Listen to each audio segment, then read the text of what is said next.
Yeah, hello everyone. So yeah, really nice to see you guys here. I just walk by working here. I didn't realize there are 5 people. I thought it would be a larger community, but nevertheless. So my name is Yibin Yang. So I'm a third-year PhD student advised by Professor Vladimir. My research interests lies in zero knowledge proof and secure multi-party computation and some kinds of blockchains. So more specifically for zero knowledge, I'm doing research in how can you write zero knowledge using C program. So this book is very valuable to use C program as a witness. For those of you that are not familiar with this, more specifically, I will talk about zero knowledge today, so you will know what I'm saying.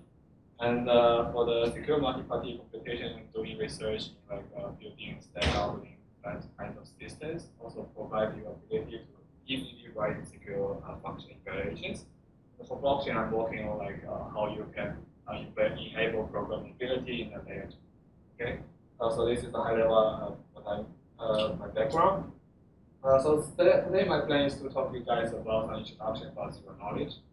I just want to give a really quick survey to know what kind of knowledge you guys already have. So have you guys ever heard about zero knowledge before? Never? No? Good. So I hopefully you never heard about the zero knowledge stuff, right? And you don't know what Zcash is? Zcash? Yeah, I've heard of Zcash? Okay, good. That's my point. So thanks to blockchain, the crypto will become bigger and bigger because money becomes much better. And I think you guys start to know about your stable structure and the previous chains, right? Very good. So anyway, so don't feel sad. Today I'm going to start from talking about the zero knowledge, talking about proof, interactive proof, what is zero knowledge proof, and just give you really high level idea of what's happening in this field. And after 1 hour, you already some people you can discuss with some other people who don't know about anything about zero knowledge, and you can discuss really high level what's happening. Okay, so let's get started. So let's start with proof. Don't forget about what zero knowledge is, just proof. So what I mean, so think about what is a proof. So in terms of a proof, there will always be 2 parties, right? There's a proofer, there's a verifier. Okay, there's a participant called proofer. In this talk, I'm going to use Alice as the proofer, and G or P. And there's a verifier, Bob. I'm using he or P. So what is a proof? Proof is where a proofer wants to convince a verifier some statement is true. Right? This is a proof. That is a proof. For example, I want to prove you I'm rich. This is a statement. If I verify, how about I'm not rich? Okay. So anyway, so let's make it more formally. What's actually happening here is that says there's a languages is defined as a subset of some bit string. So this is a set considering all the string, no matter how long it is. Basically, consider with either 0 or 1, or nothing else. And there's a set consists of the string, the subset of the entire string. Okay, this string. And a statement is nothing but says that X is inside of this set. Okay, I'll give you some example. It looks like 3, but if some example to make it very straightforward. So for example, I can say, first example, I can say 15 is byte prime. So what we mean by saying 15 is a byte prime? I'm basically saying that 15 is in a set in the P times Q, where PQ are primes.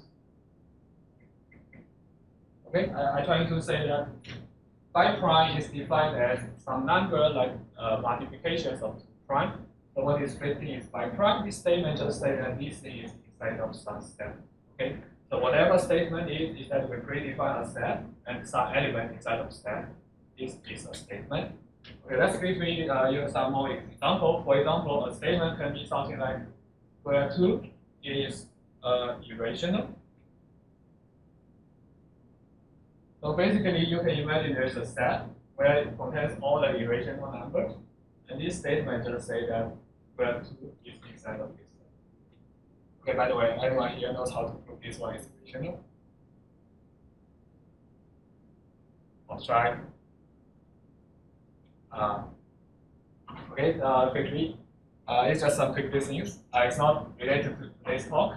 Let me try to prove this to you to like give you a high level idea of what is a proof. Traditional proof, mathematical proof, like you go to some exam, the professor asks you to provide the proof. What is so how to prove square root is irrational? So first, you assume square root is irrational. This means that square root can be written into p over q, where pq is some integers. Okay, fine. So I can shift q here. So square root times q equal to p, and I have 2q squared equal to p squared. Okay, so first, this is an even number, right? 2 times this. So this is also an even number. But this is p squared. This means this number needs to divide it by 4. All right.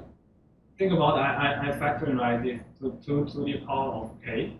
This k should be an even number. Okay, so I have square here. Says p is equal to 2 times 2 to the power of k times some number, I don't know, let's say p prime. So p prime is not divided by 2. Then this means that this p squared can be factorized into 2k times p prime squared. So this means that the fact that this one is 2 to the power of 2k. The same thing here is an even number. Okay, but what about the left one? Again, the q can be written into 2 to the power of L q prime.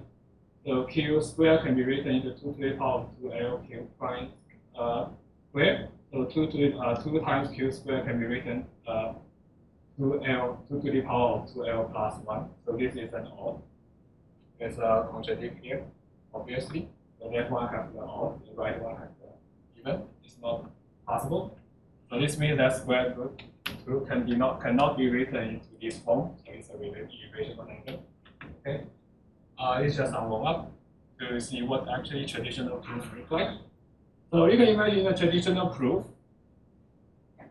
Things happen is that the proof I want to convince the verifier, proof I write down something and send something to the verifier, and the verifier read it and convince or not.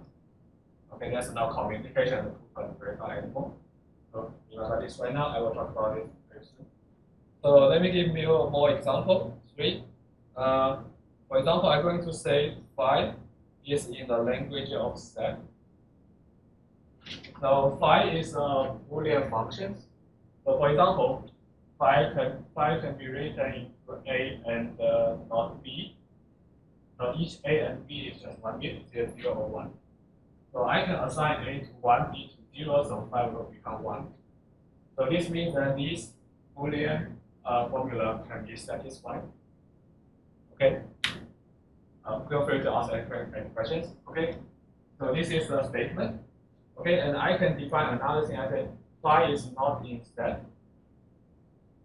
For example, when phi is equal to A and not A, phi is not in set, obviously, because no matter how you assign A, here 0 or 1, you will provide 0, never 1. Okay, good. So why I mentioned these two, so I'm trying to convince you guys that actually proof is not as simple as possible. I mean, two different statements, to prove two different statements is not as simple. They are not, the simplicity is not the same. Why? How can I prove to you that some phi, for example, when I give you this formula, how can I prove this one is exact? I just going to show you how I assign it. And you check it, it's 1, and you're convinced by me, it's exact. Because I provide all the input for A and B, and you insert it, and you evaluate phi, you get 1, and you complete. But to prove to you that this statement is not in set, this function is not in set, it's not the same, because I cannot say I provide you all kinds of possibility to assign all the variables, then there's nothing I can do here. Basically, for you, you basically do the same thing because you can also like brute force to try every single possibilities, right? You try to assign A with 0 and assign A with 1, so you already convinced by yourself. There's no hope for me to convince you like easier, right? I cannot say yeah, no. Okay, another example is that Sig Values. So think about there's a function. So make it more mathematically. So think about there's a function fx. Okay, just a continuous function, normal function, whatever function you like. I try to convince you that fx will go through the x edit. How can I prove to you? I just send you an R, and you're going to evaluate fr, and you see whether fr is equal to 0 or not, right? I try to convince you there exists an R such that fr is equal to 0. But the other thing is that the not case for this statement is not so trivial. For example, I want to convince you for any R, fr is not equal to 0. It's not the same as the first one. So prove this one is easy. Prove this one is not. Okay, obviously. So, okay. So let's talk about the proof. I just write down here to prove this square root true. So this one is a conventional proof. It's a traditional proof we actually see in math course. So what is this proof here? There's a proofer. X is a statement. Okay, statement means X in some specific languages. There's a verifier holding this statement X as well. The proof I'm going to send the pi. Pi is the transcript, like what I write down here about how to prove the square root. You are the verifier, you see the proof and you read it, you either accept it or not. This is a traditional proof. Okay. Verifier runs something that's called B, we either output 0 or 1. Okay, what is a proof? So first, the feature is that this pi may have fine. And for example, here I prove square root 2 is irrational. This is my pi. But it's not all the statement can find this pi. For example, this proof means p is not important than p. How to find this pi? And this one on the footnote. And the second thing is that we should ensure here for verifier to check this pi is easier to generate. Why? Because if verifier himself can easily generate pi, then what is the proof? Proof means that, so you can think about the proof and the verifier should be some weaker pi. So they cannot have the same as computational power as proofer. Verifier just read something, and you already know the true or false. You don't likely repeat everything happened when proofer going to generate this pi. No sense. Right? You'll see. So I think everybody heard about NP. So I'm trying to bring the NP formal definitions here. So what is NP? So actually NP is related with this proof. So if a language is in NP, if and only if there exists a polynomial time V such that if X is inside of this language, this Vx pi, let me write it this way, there exists some pi. Okay, pi is in the same length of this X statement that Vx pi will output 1. Basically, it means that I accept this proof. Okay, there exists a pi is a proof. And for if X is not in these languages, for any pi, this Vx pi should output. This actually is the formal definition of NP. Right? I wasn't correct. Yeah. I made any mistake. So this is a formal definition of NP. Okay, so you don't have to know all these things here. But I'm trying to say that, okay, so let's go back to what I just pointed out. I said this one is easier than this. Why? Because actually this set is languages in NP. Well, these languages we actually name it like code set. This code set is not in the languages of NP.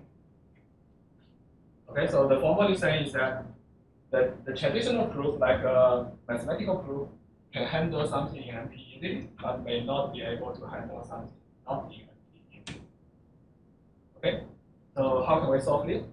How can we make this happening?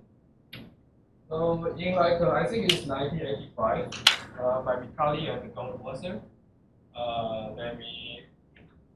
Yeah, but real quick, I think this is an assumption, right? CoSat is not an NP. Oh yeah, exactly. That's a good point. So this cosine is not in NP, it's assumptions. There's no formal proof right now, just assumptions. But I'm trying to convince you that something in NP is true, but something not in NP is not. Okay, by this traditional way. Okay, so what's happening is that there's in 1985, I think it's in 1985, Vitali and Wasser talk about something called interreactive. So what is interreactive proof? So looking at this diagram, the proof is sending some pi to verify, down verify, read pi, and check whether it's 0 or 1.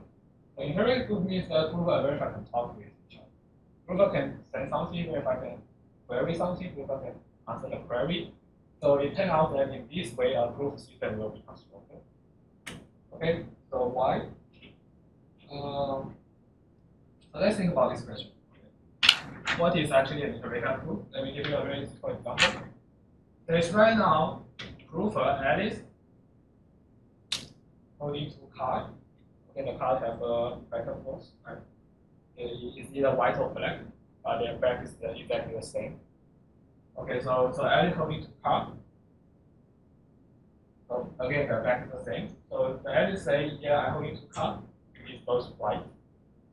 How can Alice prove false? You can just open two cards, both yeah, both white and green. Okay, but you don't. But Bob doesn't have to ask Alice to open both two cards. Bob can randomly challenge Alice one of them. Right. So Bob can say, okay, Alice, please open the number one card for me. They are identical from the back. Okay. Then Bob say, yeah, the number one card is white. So with 1.5, with half probability, it should be both one because I already see one. Okay. So why this work? Because before Bob going to challenge Alice, Alice doesn't know what Bob going to challenge. So Alice cannot play. It says, imagine right now Alice only has one white card. Alice cannot conditional put this white card in the branch where Bob going to challenge. Okay, you can just guess. Okay, Bob will challenge me at one, so I just going to have one white card. I will one. So with half abilities, Bob will catch Alice's not holding white card. I can repeat this experiment again and again, and you can see that this probability should go down very fast. Okay, so this is a high level interreactive proof. So for today, I'm not going to say that how this interreactive proof is powerful, as for time limited. You can check it. So basically, in this interreactive proof, the formal definition is that instead of I already wiped it. Instead of saying that this completeness and I forget to say one thing. So let me give you some for languages. Is that there for any x in these languages, so there is a prover and a verifier. So previously here I only put a b, no p, no reactive. Here I want reactive and verifier. It means the possibility that I run in this p as an interactive machines and equal as this statement output y should be larger than some constant. So in their paper they say this actually over 3, but it's just a constant. Okay. And so this is called completeness. What is completeness? Completeness means that if x is actually in the language, if x in this language is actually a true statement, prover need to be able to verify with some certain probability, larger than some lower bound. Okay, for example, here is Okay. So what about something else? If X is not in the languages, for any P star, so P needs to be stronger than verify, like I said, if these others, right? Okay. So the possibility that the P and the Vx, so this is not in the languages, so he cannot target that, should less than 3. So this basically means that the possibility if X is not in the language, if the statement is false, and it cannot convince verifier with X cannot convince false with some certain possibility. This is just one instance. So I can repeat this experiment again and again. So finally, you can imagine this possibility will join 0, while this one will go up to 1. So in this case, actually, I will improve the proof of is able to verify that X is possible. Okay, this is an interactive proof. I haven't covered anything about the knowledge yet. So I'm not going to do like say how strong is this interactive proof. You can go into some paper if you are interested. So let's talk about zero knowledge. So I just give some formal definition here, and I will give more example after this time point, and you will find more interesting. Okay, maybe something here is some ridiculous, but it's okay. Okay.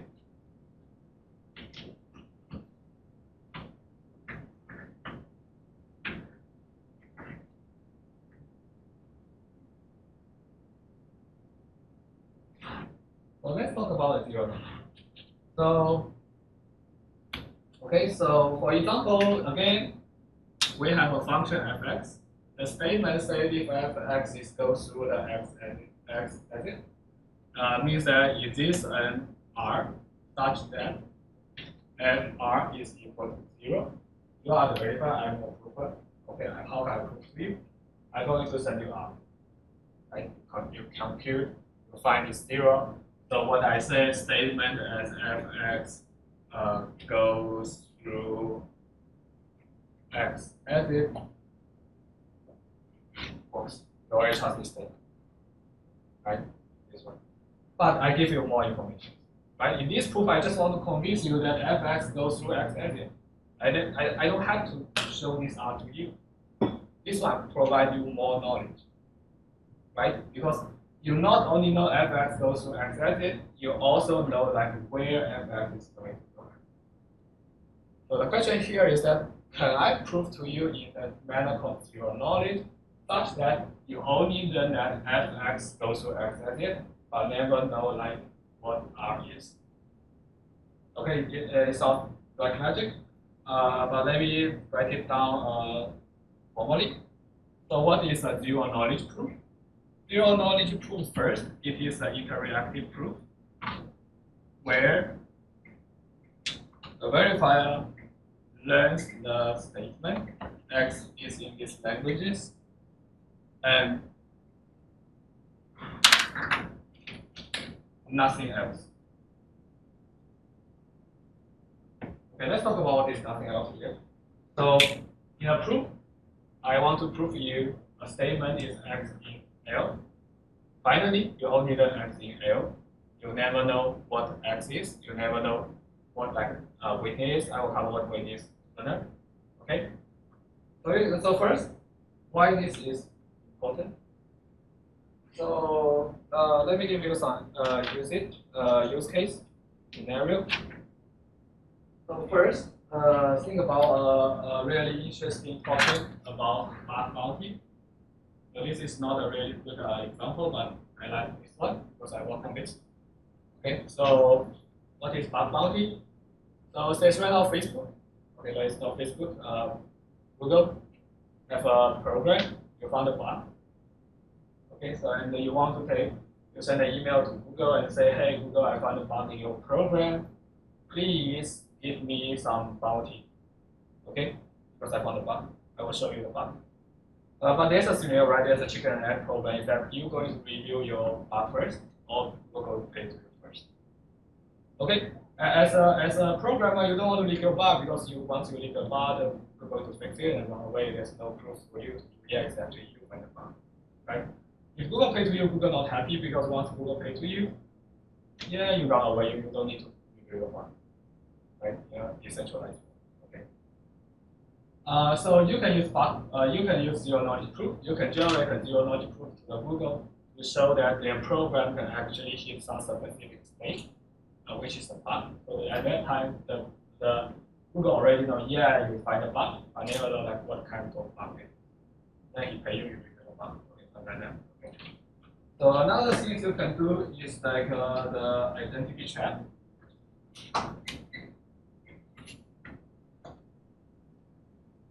So for example, you are holding some secret key. It's your login token for the bank account. You don't want to send a clear text directly to the bank, obviously, right? It's not really bad. For example, there's a man in the middle that grab your key and he can pretend as yourself and going to log in. Okay? But instead of going to directly prove the key, provide the key, the user are going to provide a proof that he actually knows the key that satisfies some specific constraint. For example, say there's a hash function, the user holds the key to make it some specific value. So this value can be public. Everybody knows that to log in your account, you need to solve this. How to reveal this key? I cannot reveal it later, otherwise once you get it, you can prevent online from me. But using this zero knowledge proof, I can prove that I actually know the key make this hash function relative to this bound. So I actually know the key. Okay, this is another use case. So another interesting use case is about the scientific computations.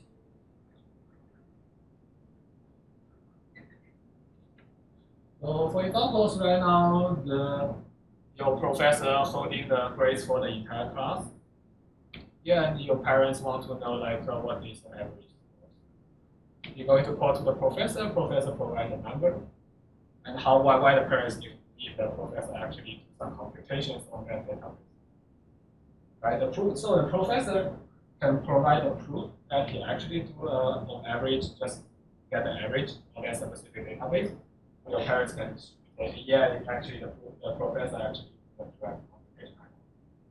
Okay. Another example is about the effect on blockchains. So I think all of you know, like in the blockchains and Bitcoin, for account is a public entity. Right? You're holding a secret key. How can I prove to you I'm actually the owner of this account without leaking my secret key? I need to use zero knowledge. Right? You only know that yeah, you actually have the zero secret key corresponding to this public key and nothing else. You cannot know even 1 bit of my secret.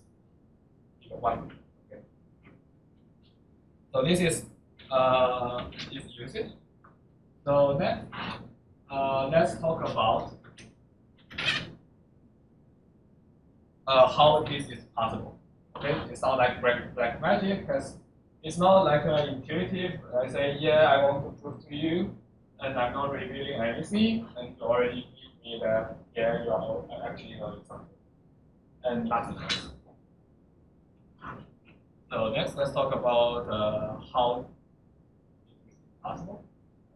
I'm going to provide do this by example because I don't want to make like a parallel formally and really messy heavy. So let's say right now we have an Alice, and somehow Alice is red and green colorblind. So basically, Alice in Alice hand, red and green is the same. Okay, so Alice is holding two cards. One is green, one is red. For like non-colorblind people view. How can these people prove to Alice she is actually holding two different cards? Because on the Alice hand, even you are the Alice, even though one is red, one is green, on the Alice point of view is the same, right? How can other people prove to Alice you have two different cards? One is red, one is green. How to do this? So it's very interesting. So here I say there's a card, right? There's a hand, there's a back and forth, there's a on the back end the same. Think about the poker card. Okay, on the back end the same. And on the face, one is red, one is green. So Alice gives the card to me. Okay, I'm going to put Alice. Let me try to put Alice. And I'm going to write down on the back 1 and 2. Okay, that's a setting. And L is going to take a card back and randomly pick one of it and only show this face to me. She's holding this card and show this to me, say this is red, and trying to ask me is 1 or 2. Okay, I can answer 1 or 2. If these two cards is the same, say this red and red, for me I can only guess because I only see red. I don't know 1 or 2. I cannot correctly answer it 1 or 2. Right? But Alice, imagine on the Alice, you see here is 1, and here is red, so you say 1. And say, yeah, you get it correct. So then you try it again. You try it again and again. And obviously, if these two cards is different, and then like 100 times, you only have 2 to the power of 100 over 1 possibility that you guess everything correct. But if this card is the same, you can only guess 1 or 2. You cannot like pass every single test. Okay, this is an example. So next, I'm going to give you an example I really like, which is Sudoku. How zero knowledge happens in Sudoku, and after this, we'll make you work it, I guess. So, any of you guys don't know what is Sudoku? I don't know whether my pronunciation is correct or not. No. You ever played Sudoku? No, it's spelled wrong. Didn't I ask you to? Yeah. Who's the judge? Sudoku. Okay. Anyone here don't know this game? Everyone knows? I don't need to explain this game to you all, guys, right? Okay, cool. So basically, there's a 9 times 9 grid, and our requirement is each column, each row, and then each is 9 units should be 1, 2. Okay, let's go. So say there's Alice and Bob and Charlie. They are really good friends. So they really like to play Sudoku Sudoku together. And let's play together. Okay, so they play in this way is that maybe Alice is going to provide the problem and Bob going to solve it. Bob going to solve the problem, Charlie going to solve it. Play in this way. Okay. So one day, Bob come up with a really hard questions and provide to Alice. Want Alice to solve. But Alice tries like maybe 2 or 3 days and no, I don't know how to solve it. So Bob, you must provide me some unsolvable solution. Okay, so Bob say, okay, fine, I'm going to prove to you I know the solutions. And Alice say, okay, good, that's really good because once you give me the solutions, I'm going to provide the same problem to Charlie so I can laugh at Charlie. Okay, and so they say, hold on, I'm going to prove to you I know the solution, but I don't want to reveal my solution. I'm just going to prove that there is the solution. And they say, okay, what the hell? This guy must be crazy. There's no hope for him to do this because he must give me the solution, otherwise how can I compete? The boss say, let's play this game, okay? So if you imagine what's happening in this Sudoku, and there's this one is painful because I need to draw 1, 2, 3, 4, 5, 6, 7, 8. 1, 5, 6, 7, 8. The Sudoku, right? The Sudoku is that you already know some number, maybe 1 here, 1 here, I don't know, here, and here, right? So the solution is that I put 1 number here. So basically, they're going to first prepare some cards, 1 to 9, 9 times 1 to 9 cards, each of them 9. Okay, so the cards from the back are identical. From the fourth one, there's 1 to 9. Okay, so the ball is going to first put the questions head. Okay, so basically you already see that this is what is the problem, and the ball going to put the solutions from here down. Okay, upside down. So from the Alice point of view, you only see the problem and some card back. It's identical. You cannot tell like what is happening, like what is on the board. Okay. So Alice both say, okay, Alice, you can challenge me by either row, either column, or either this. I don't know how to break. Okay, basically you choose 1 out of 3 of it. So for example, if Alice chooses row, Bob is going to grab this 9 card and put into a pocket. Okay, grab this 9. grab this 9 card and put it into a pocket. And grab this 9 card and put it into a pocket. And you have 9 pockets. I repeat this here. And the Bob is just going to shuffle everything, so I'm going to send the pocket back to Alice, and Alice is going to open every packet to check like whether each of them contains 1 to 9. Okay, why this works? So the thing about this is that because Alice is randomly chosen one, if Bob doesn't know the solution, at least one of these challenges cannot pass. Right, at least one of them. So Bob, if Bob doesn't know the solutions, Bob can only say, okay, I bet Alice never say wrong, so I can make wrong doesn't valid. And so this means that there's a 1/3 probabilities that if Bob cheat, Bob will be cut. Right? I repeat this game again. Let's continue the game heading. So once finished, Alice is not happy, and he say, no, it's only 1/3. Matching, but I just unlucky. I think so. I say, okay, let's try it again. And after like several times, you can think this probability is 1, right? Bob doesn't know the solution, and it should call in at least one of these games.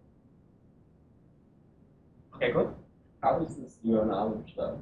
Because Alice learns the contents of one of the rows, which in a good question. Okay, let's think about why this is zero knowledge. Yeah, what's not about from just sending Because random rows? Asynchronous solutions tell you that each row will contain 1 to 9. So after after Alice solved 1 to 9, there's nothing more. This is exactly the statement saying there's a solution.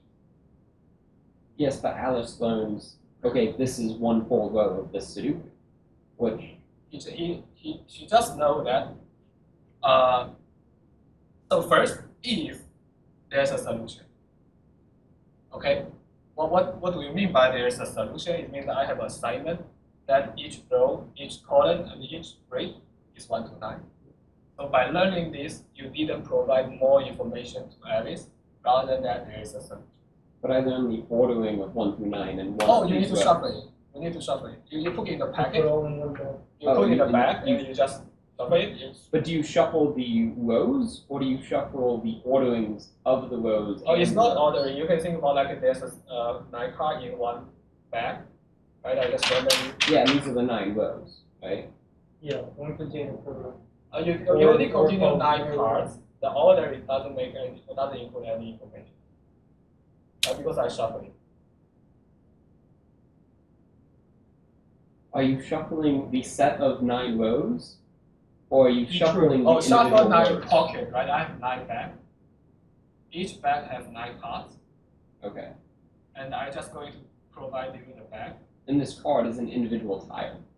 Yeah, it's just like a supermarket bag. And Well, yeah, but like, does the card represent an individual square, or does the card represent the whole row? square. Okay. Just one unit here. We have Okay. 9 cards. Right? You take a 9 card and say it's 1 to 9. Each of them contains just 1, and this one. Mm-hmm. That's enough. Yeah. Okay. The prover here is honest. It must be. Yeah, sure.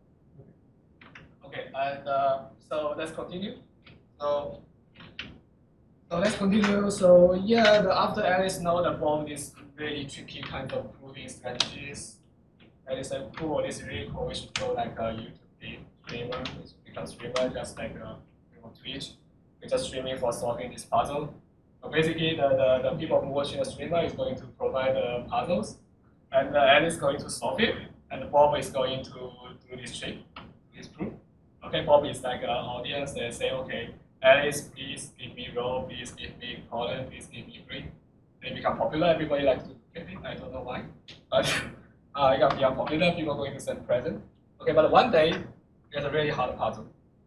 Okay. Alice already solved it, but Alice forget about the solution. He left it in his home, and he come to the streamer room and say, okay, fuck up, I forget about my solution. But he need to provide solution to the audience, otherwise the audience will say, okay, Alice, you are so big. Okay, so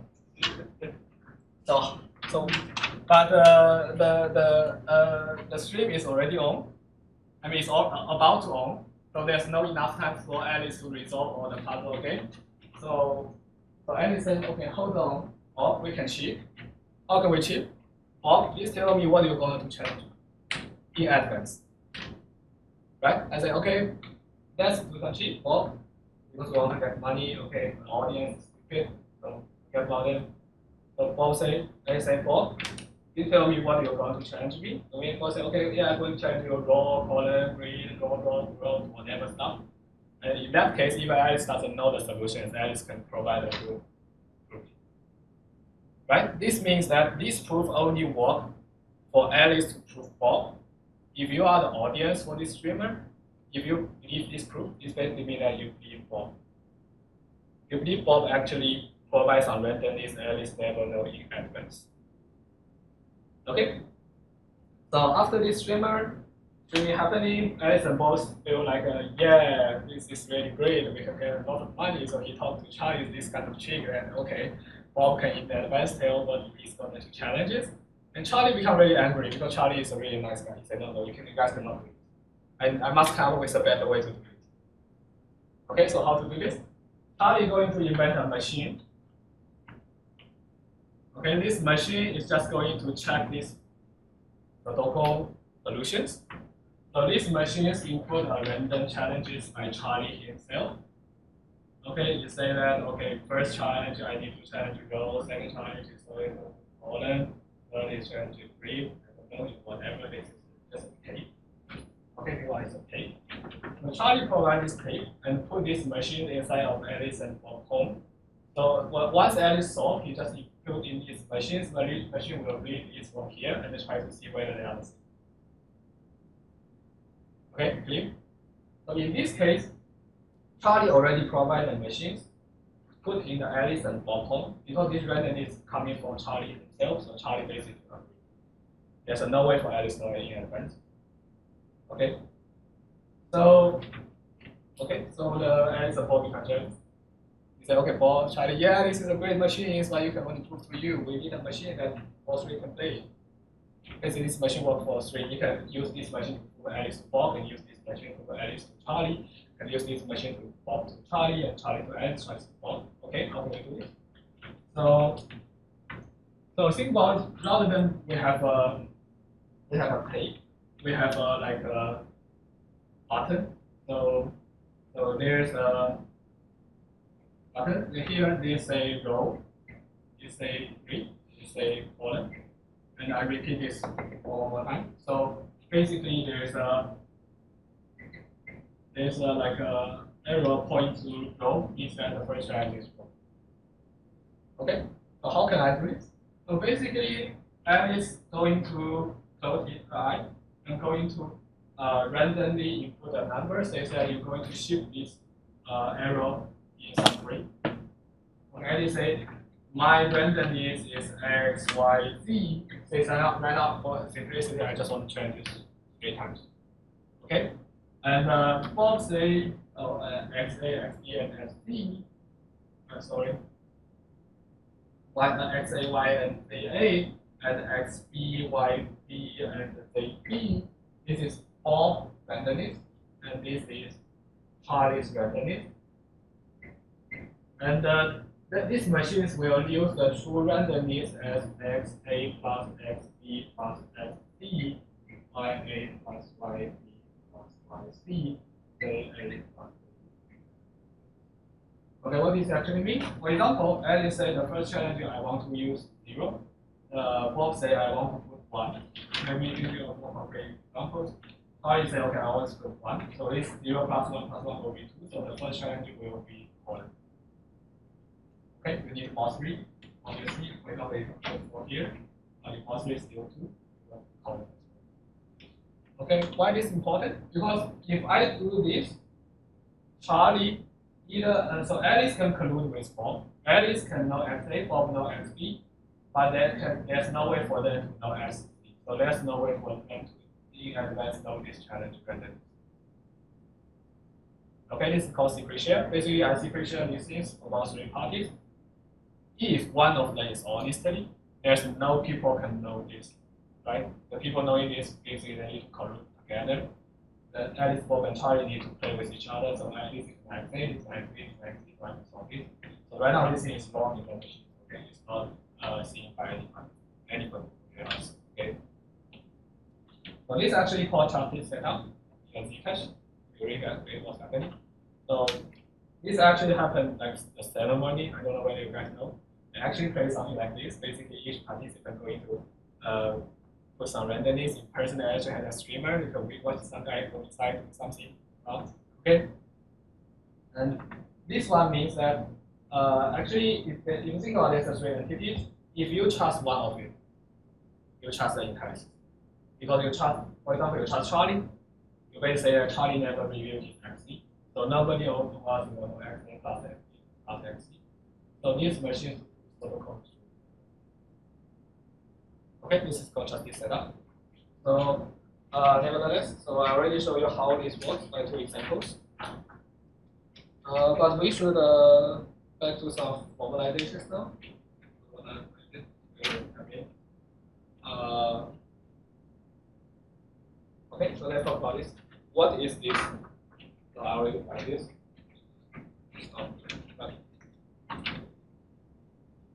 Oh, by the way, this machine has a weakness. What is weakness? Since one day Alice and Bob hang out, Charlie stayed at home lonely. Okay, but Charlie wants to figure out what the tape is. He can just play with these machines and see the output and figure out what the tape is. Okay, so try to think about how to fix this. I'm not going to talk about this today.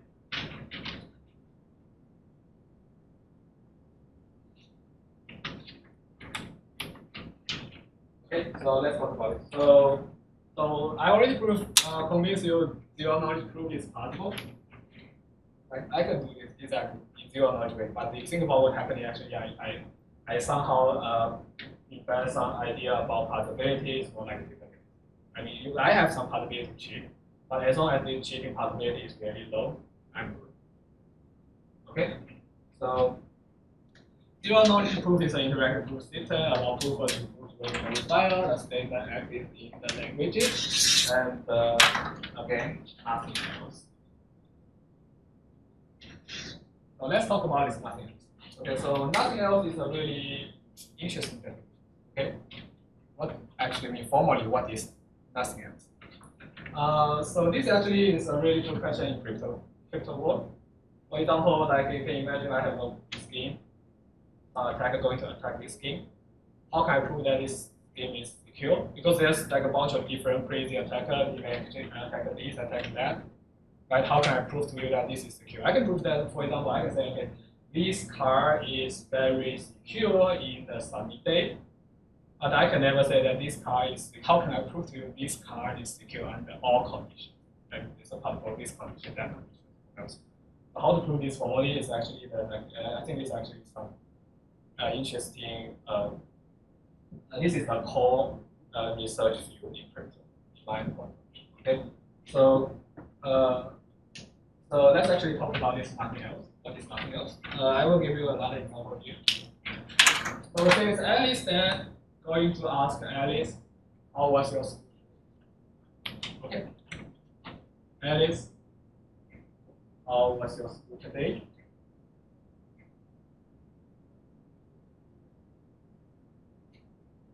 So Alice, in Alice's mind, say, okay, yeah, I think about what's happening during this day. Okay, Bob kicked me, so I need to minus one. Okay, and he said, okay, good. But my math grade is very high, so I just add 1 point. And yeah, I think, I pick up $10 on the floor, so I add 1 point. So yeah, it's positive. So the Alice replied to that saying, good, it's a good day. It was a good day. So it was a good day here. It's a statement. So this is a statement. While this is the Alice weakness. Right? Alice had something happened actually in these days, and he calculated as a mathematical way something, and he said here is good. Okay, this is zero knowledge. Why this is zero knowledge? Because I can pretend I'm Alice as well. I just go to Alice, but then ask me, I just say, I don't have to know. Okay. Okay. I don't have to know about PV. I don't have to know I have $10. I don't have to know my math grade is good. I can always reply it was good day. Okay, basically what this means is that, formally speaking, a proof is zero knowledge. Here, so the proof zero knowledge means that the verifier view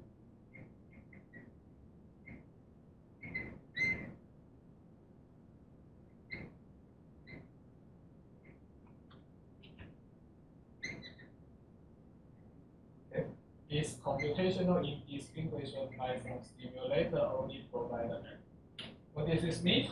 So this means that the verifier, this is what verifier is seeing in the real proof. What verifier actually get interactive with the proofer, you're going to get some transcript.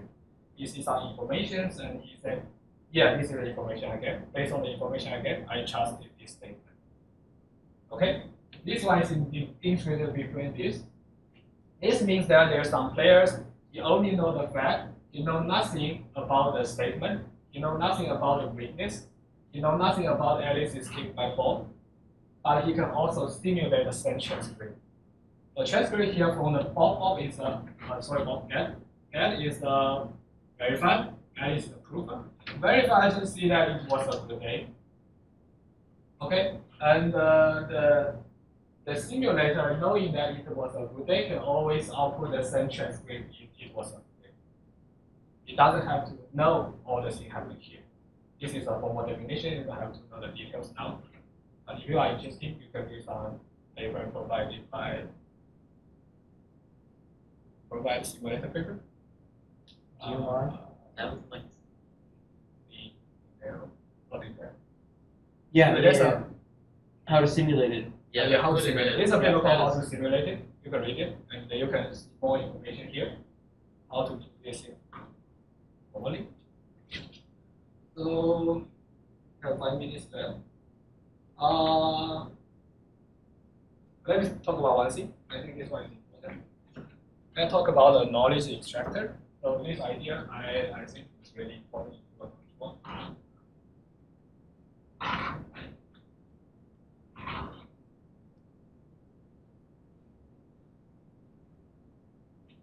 I'm going to talk about an idea called the zero knowledge proof of knowledge. Okay, knowledge. So you guys know SHA-256, right? Okay, I want to prove you there is a SHA-256 of something t equal to 0. I proved this to you. It's obvious that SHA-256 is a element, right? It's a, what do we say? So there must be this something make it 0, right? It is Q. I don't have to know the key.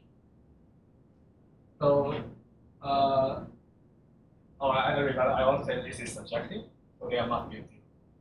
That's subjective.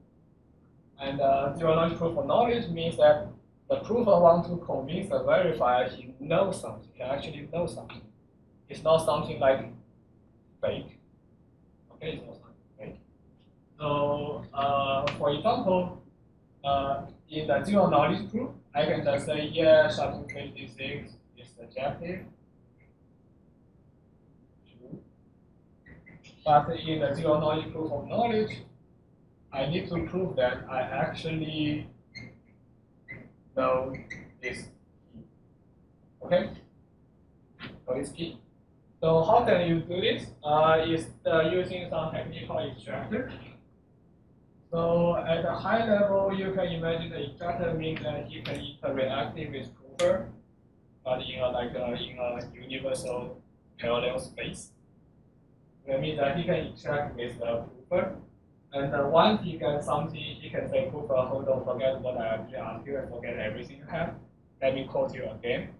And you will get more things, and by 2 different informations, you can somehow extract out the knowledge, extract out the witness. Extractor will going to give you the witness. So I want to do this with examples. Okay? So I don't have to stop as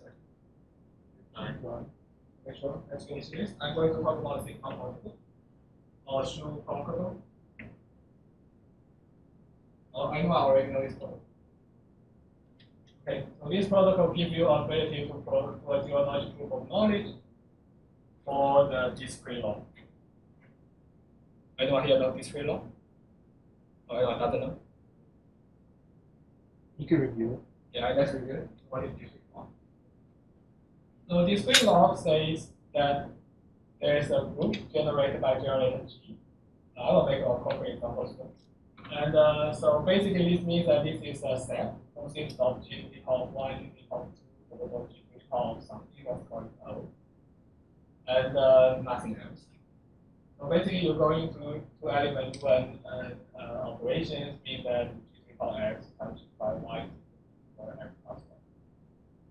And let me give you a more concrete example to make it more clear. So for example, let's say there's a prime is 5, the generator is 2, and 2 to the power of 1 mod 5 is 2, 2 to the power of 2 mod 5 is 4, 2 to the power of 3 mod 5 is 3, and 2 to the power of 4 mod 5 is 1. And just repeat, right? What they call 5, 1, 4, 3, 1, 1. 2 to the power of 1, 2, 3, 4 is already covered 1. Okay, so what is discrete law? Discrete law means that giving you the generator and the element in this generating group, let's call it H, it's hard to find this X.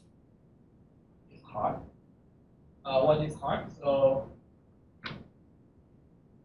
there's an algorithm called I think it's called the baby step line step. Algorithm to solve these questions in general in square and organ line. So the basic idea, I'm not going to present this. You can check it if you do. And so basically, you just need me that knowing G, knowing X is hard to find X. Hard to find X. And it means that what do I mean? I say it's hard to find X.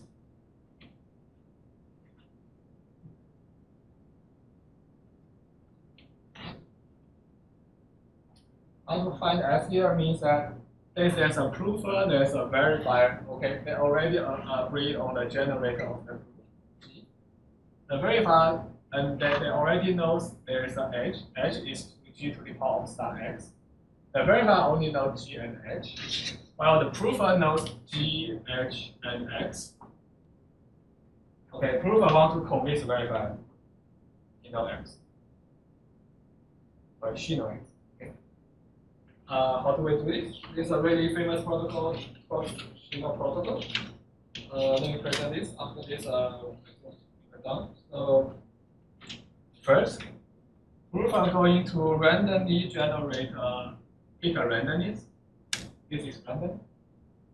Okay, and he's going to send this element U equal to G to the R. So let me actually say explicitly R is randomly chosen. Going to send G to the power of R equal to U to the verifier. Okay, then verifier going to render another number out and send to the, let's actually make it more easy. This is the ZQ, this is the ZQ, this means that is the entire group, the order of G is Q. Okay, so he sent this C, and he going to directly send this to the proof. The proof are going to reply V equal to R plus CX, and the verifier just check whether G to the power of V is equal to the U times H. So let's first see why this protocol works. Why it's correct. So first,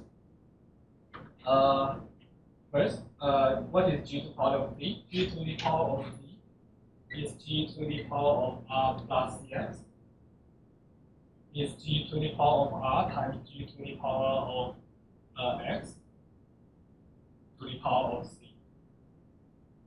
Right? This is G to the power of R is just U. G to the power of X is H. H is pre-known by the verifier, then H. Response. If Alice knows X, he can provide a valid path description. Okay? So if Alice doesn't know the X, he cannot pass this check. Why? Because he never know like what kind of C is going to get. And she need to somehow resolve this. And with high possibility, I can show the format here. And so why? Because if Alice doesn't know X, right, this G to the power y is provided by the cell. He never knows what C is. Then for him to provide a value D, required her to resolve this X, which is hard. Okay, so nevertheless, forget about it. So the thing here is that let me show you why this is your knowledge. Okay, there's a simulator. So you can imagine what is the view of verifier in this protocol. The view of protocol is that what actually the verifier gets for the protocol. So the verifier actually get what? He gets something called U, right? And he gets something called D. And let me actually put this C as well here. He sends us this is the entire view of this guy here. Defining the protocol, the verifier will see this right. Okay, so the simulator only knows that H. It only knows H and G and nothing else. It doesn't know the X. So the simulator can first randomly chosen this C from ZQ, and he can randomly chosen this C from ZQ as well.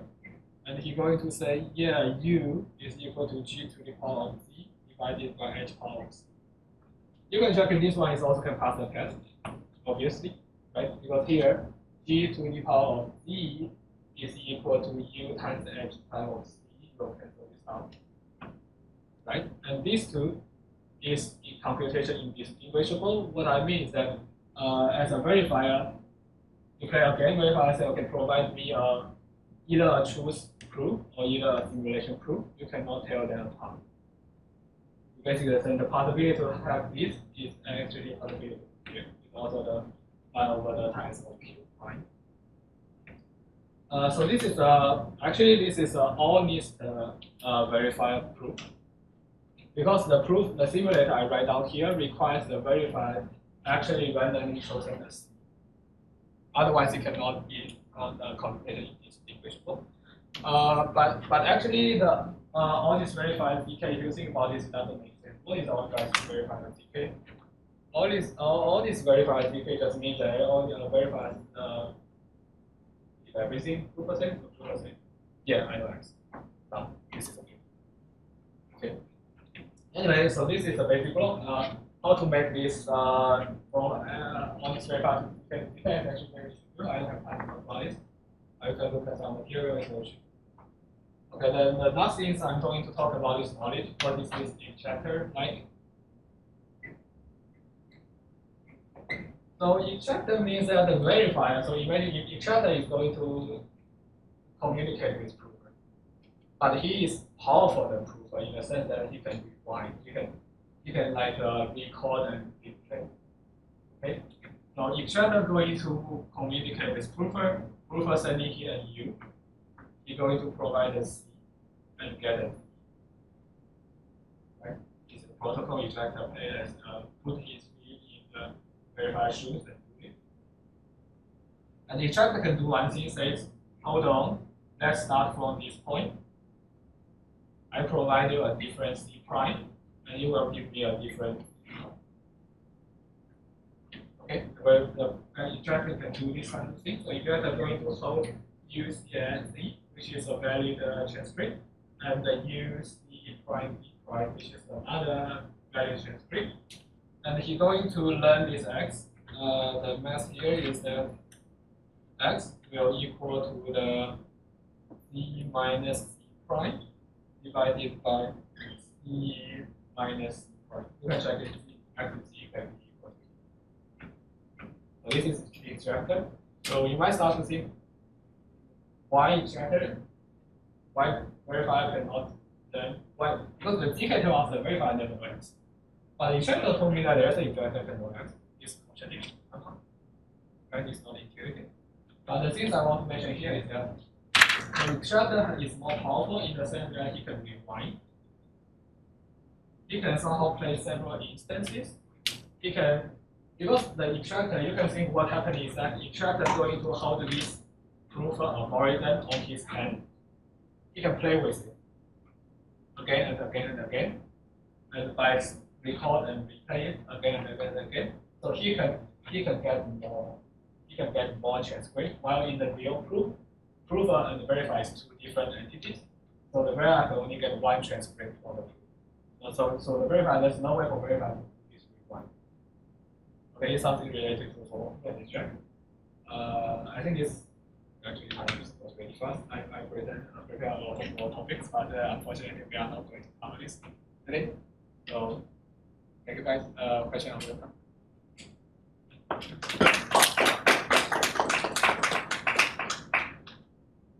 comments, questions. Can you define surjective in like the terms of the hash function in JavaScript? Oh, this is this question is quite hard. So you say why the shardability is surjective? Can you just define surjective? You want me to define surjective? Surjective means that the first shardability is going to output the 256 bits. Yeah. Okay, so I'm saying that the surjective here means that any bit string 256, there is a predicate k such that SHA-256 k is equal to any y equal to y. It is a Okay. I'm not sure that's true. Yeah, that's what I was kind of getting towards. I mean, it could be. I have no idea. I just don't know how you could argue or assume. I mean, maybe you could assume it, but I don't know what that would look like to have SHA be. It's certainly injective because it takes it's just an algorithm that takes every input, but I don't know how you can assume that there has to be a thing for every. I mean, there could be, but I don't know how. You say there is a one point that shardability can never touch. Maybe. I mean, what if there is? I mean, what if you just define a hash function that is SHA-256, except the value is 0, and then you add 1? Oh, you can define another hash function. I'm not saying all hash function has disappeared. I'm trying Yeah. to argue that shardability should have disappeared. I mean, there's no formal proof. I think. Well, maybe It's just like one proving bit. non-existence in MP. I think it's hard to prove it. Forward. That might be an assumption. It might be like Yeah, this is statistical. assumption. Because if it wasn't, then it would be uniform over the whole. If it wasn't, it doesn't mean that it is not true, I guess. I would say that's an okay assumption. Like any of the other hash functions. Yeah, I'm trying to argue that even there is a one point you get it down, it doesn't mean that this hash function is not. Yeah. It still can be one way, it still can be hash resistant. Fine. Okay, that was really good. That was great. My only thing with zero-knowledge proofs is I still don't really get non-interactive zero-knowledge proofs. The answer I can is, tell you how. Those are tough. So see here, there's a challenge for the verifier to the prover. Mhm. This is only interactive, right? Prover sends something, verifier reply something, prover reply something. 3 steps.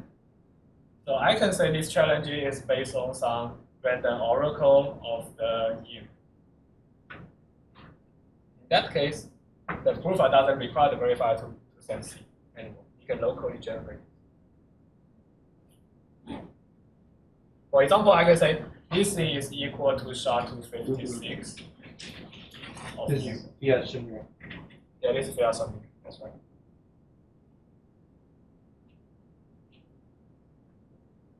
Okay. This is one way to make it non-interactive. Okay, this is not the only way, but this is one way. I can say C is defined as this. So you start to think, okay, prover may be cheat, but prover cannot cheat because prover can like let me think how to say it. The prover can can cherry pick C, but he cannot solve U. Right? Prover can say, yeah, I know the solution when C equal to 5, but I also need to provide U. How can I provide U without solving this one? Okay, this is one way. So the other way for that non-interactive, actually for ZK snap, Zcash is what I say at the first, like about the trusting setup. They have some interactive at the first using trusting setup. Once trusting setup, because everybody on Earth doesn't know the post image, so you don't have to be like using any like interactive anymore. You can just pick something already there, like common reference string, whatever stuff. Have you seen the hidden layer for the signatures on Zcash? Because that's like the whole thing built on ZK Cloud. Like just the private side of Zcash? Yeah. I'm roughly familiar with it. Like it gets really technical, but that's basically. Oh, Zcash is really, I mean, Zcash snap is really. Yeah, I mean, I'm familiar with, like Monero and Ring signatures at a high level, but I couldn't describe like how Ring signatures actually prove security. Like I can describe. I could describe Zcash on a high level, but the way I think about fiat Shamir here is that the verifier is boring. He doesn't do anything. He just everything he does can be just done by the prover anyway. Right? The interaction is kind of minimal. Think about it. Imagine you're having a conversation with someone and they just tell you something random every time. It's a worthless kind of conversation. So yeah, the fiat here is actually about the random oracle. Random oracle is really important sometimes. I mean, because random oracle provided a way to do deterministic things. So in a practical reason, I mean theoretically, they don't think, I guess. But in many protocol with this random oracle, you can get rid of communication. You can even get rid of a lot of like practical communications. For example, instead in double circuit. I mean, I don't have time. I hope. Later we'll talk about double circuit, and when you see our double circuit, we'll see how random can work. Basically, here you imagine here what happening is that what is interaction? The verifier just do a random. In this protocol, the verifier do nothing, just the randomness. So if we have some random oracle, it means that the proof and the verifier can generate some randomness from that oracle, then that's fine. Right? The prover just run the random oracle locally. The verifier can get some randomness, and we don't need ask the verifier to provide randomness. We can locally generate the randomness ourselves and it's sample by the verifier based on the random oracle assumption. So like in Zcash, ZK Snox, right? That's the one ZK Snox? Oh, ZK is not based on us. It's based on the trusting setup. So let me tell you what's happening. So high level. So I think in ZK Snark, what they're doing is that they're trying to generate some value like this, g to the power of x, that nobody on Earth knows x. Because they have they based on some pairing. They say there's a pairing operations g to the x, g to the y is equal to p, g, g, x, y. This is called eight functions, I guess. So in the ZK snark, so sometimes you want to raise some value to the power of x. But with this technique, to raise the power of x, I only need to know the discrete of post image. Right here, help me. So let me put more clear.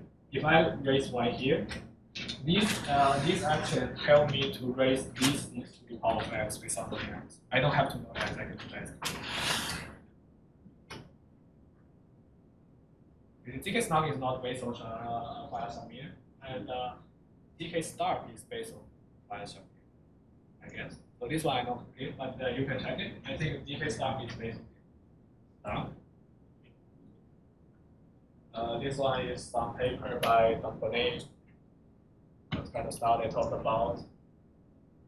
Let's remember again. Bulletproof. Yeah. Bulletproof.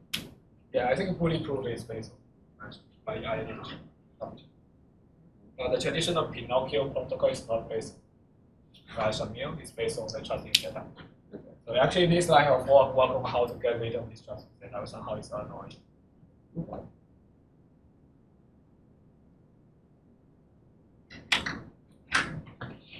was great.